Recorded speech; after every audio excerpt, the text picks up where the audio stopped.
Hey everyone, welcome back to What Do You Watch? I'm Kovacevich, and by now I hope you have all had a chance to go see Star Wars The Force Awakens. If you have not, please do not watch this video. Go over here and watch me talk about the idiots who did the hashtag boycott The Force Awakens, or go over here and watch the video that Jeff just did about Blind Spot. But do not watch this video if you have not seen The Force Awakens. I've actually seen it 3 times, twice on Saturday. I was feeling very Force Awakens-y on Saturday. And I can tell you right now, my quickie review of the movie is that it's fucking awesome. Pardon the language. Now, being that I've seen it 3 times, I caught a few things that I did not see the first time, and I thought I'd share those with you. A lot happens in this movie, and there's a lot to keep track. It's covering a lot of history. It's been 30 years since episode 6. So let's break down a few things. The first moment I wanted to point out is when Rey is in her little home, which is in the inside of a walker. You see a little doll that just passes by frame real quick. It's straight there in the frame, you can't miss it, but it didn't really hit me at first. That doll is wearing a Rebel pilot's uniform. Now, why would she have a doll wearing a Rebel pilot's uniform? It could be a piece of evidence that's leading us down a path, a very widely held theory that she is in fact Luke's daughter, not the daughter of Han and Leia. I mean, if she was the daughter of Han and Leia, there's something they're trying to hide, obviously. Now, it could be that Luke is indeed her father, as I think, or, I mean, it could be many other things. Maybe she was being trained by Luke, she was dropped off at a very young age. We'll get to that later in this video. Let's move on to Finn. Finn aboard the Millennium Falcon. Right after the scene with the Raptors where they're trying to escape that freighter, and he's looking through a box to try to find things to help Chewbacca, to heal Chewbacca, and he picks up a spherical object, looks at it real quick, puts it down. Now, the first time I saw it, I'm like, I don't know, I'm not sure what that is. But then the second time I saw it, I'm like, holy crap, that's the training ball from episode 4 that Luke is using when Obi-Wan is training him how to use his lightsaber. Moving on to the scene in Maz Kanata's watering hole. Now, there's a lot going on in this scene, very similar to the cantina scene. It's the cantina scene of episode 7. And we see a lot of characters that are familiar, or at least similar to the ones we see in episode 4. The one that really stuck out to me was the Wolfman that walks past this screen just as the camera's panning, moving off to back to the right, and you see that little game going on over to the right. And that was a big one because it's just like, hey, look, we're seeing familiar characters from episode 4. These are people in costumes. These aren't CGI blobs. They're actual people dressed as these characters. Another group that stood out to me was the Mosquito Men. That was a very great callback. Now, there's another big sequence that happens at Maz Kanata's place that I want to talk about, but I'm going to save it till the end of this video because it's really the reason I went and saw this movie 2 times in one day. So we're going to save that till the end. Now, I just want to point out a couple little things that I noticed, and I'm sure everybody noticed, but I just want to talk about them. One of them being that when they're on Starkiller Base, when Han and all them are on Starkiller Base, you hear a stormtrooper say, we believe they're splitting up.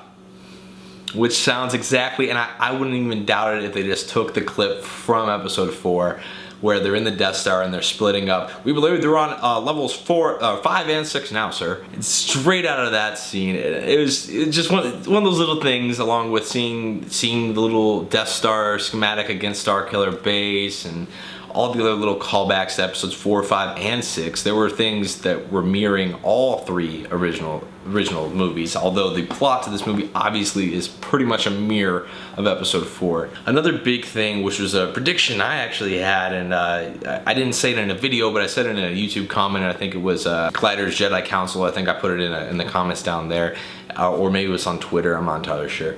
But it was that I thought that the Knights of Ren were actually probably Jedi that were trained by Luke, who then turned on him, and that's the reason Luke felt he had to go to exile, because he failed to train new Jedi and they turned to the dark side.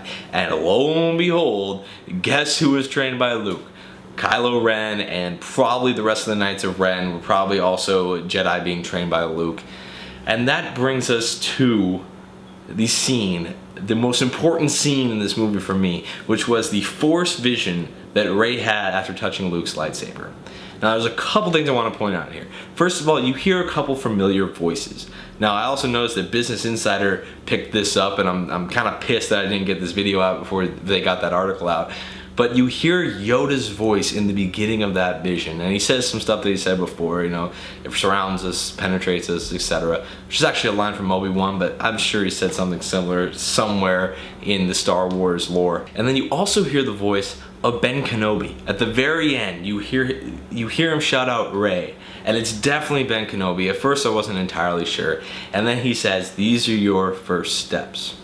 Now, everybody heard that these are your first steps. It was the very end, it led out of the vision, but it was kind of ambiguous on who was saying it. But if you hear the yell out of Rey, it sounds just like Obi-Wan, and it's kind of an allude back to episode 3 when you hear Qui-Gon, or actually episode 2, pardon me, episode 2, where you hear Qui-Gon saying, "Anakin, Anakin, no!" Now, the most important bit of information in this Force flashback for me was when we see Rey as a young child holding on to the whatever that character is who runs that junkyard, basically holding on to him, and she's wearing a very similar outfit that she wears throughout the movie. But the thing is, the fact that she's wearing that outfit as a young kid, and that outfit is very similar to what Jedi wear underneath their robes, it has me thinking that perhaps she was being trained as a Jedi, or she was about to be trained as a Jedi. She's very young in that scene, probably doesn't remember a whole lot prior, doesn't remember her family too much.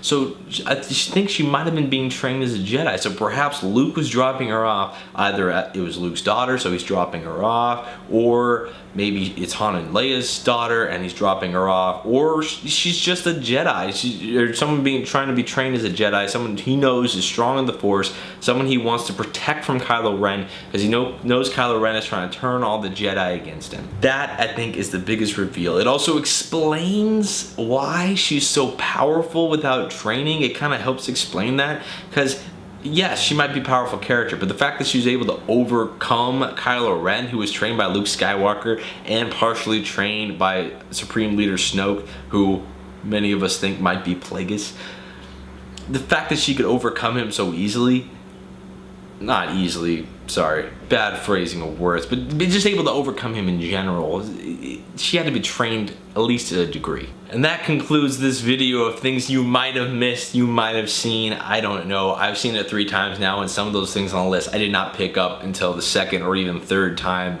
viewing the movie. I plan on seeing the movie many more times, including a couple times this upcoming week.